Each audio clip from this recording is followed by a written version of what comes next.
I've been living in Vegas now for about 5 years, and over that time it's really started to feel like home. There's definitely that temptation all around you. I've never struggled with the discipline issues that seem to be the downfall of a lot of people who move here. For me, it's easy to flip that switch.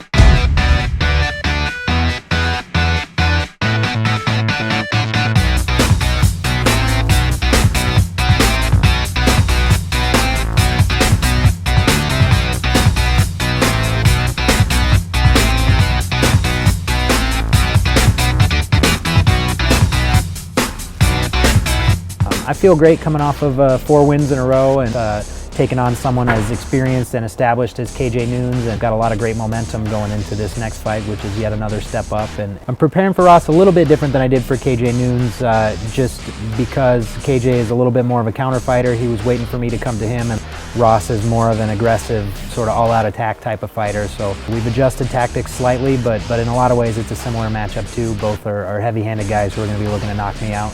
Training camp for this fight coming up has been fantastic. I was really excited when I heard the news that Ross and I were going to be the co-main event on this card. I didn't expect that at all. You know, I couldn't feel more prepared and more excited to get in there and take this next step.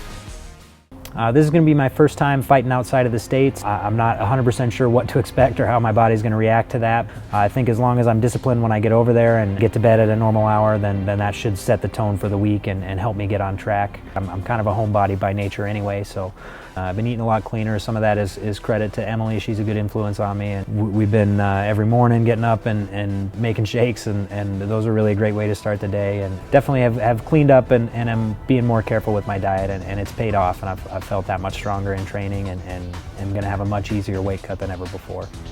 Being Randy Couture's son definitely carries some baggage with it in this sport, and it shades the way people view me and what they sort of assume about me before they see me fight or get to know me at all. And that can be a bit of a burden, but it's fairly easy to dispel any preconceived notions. Even before he ever started fighting, he was always my hero. So, you know, to have someone that I respect so much and I've always looked up to be also respected and looked up to by so many other people is really cool. And there's obviously been a little bit of a dramatic lead up to this fight. There was the falling out between Dana White and my dad over Dad resigning as a commentator for UFC events, and you know, I was really relieved to get the call from Dana to make sure that it wasn't going to affect me, that it's between the two of them. And the only unfortunate consequence or side effect of that being that Dad's no longer considered welcome at UFC events, and it is a loss for me, but you know, I'll be able to make do either way, but ideally I'd like to see eventually them bury the hatchet.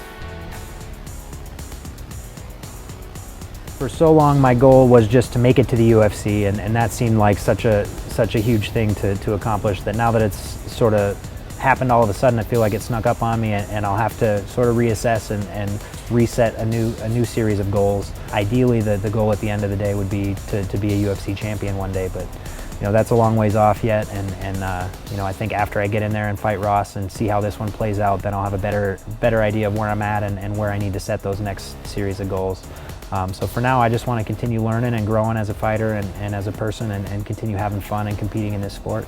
I'm Ryan Couture on The Shoot.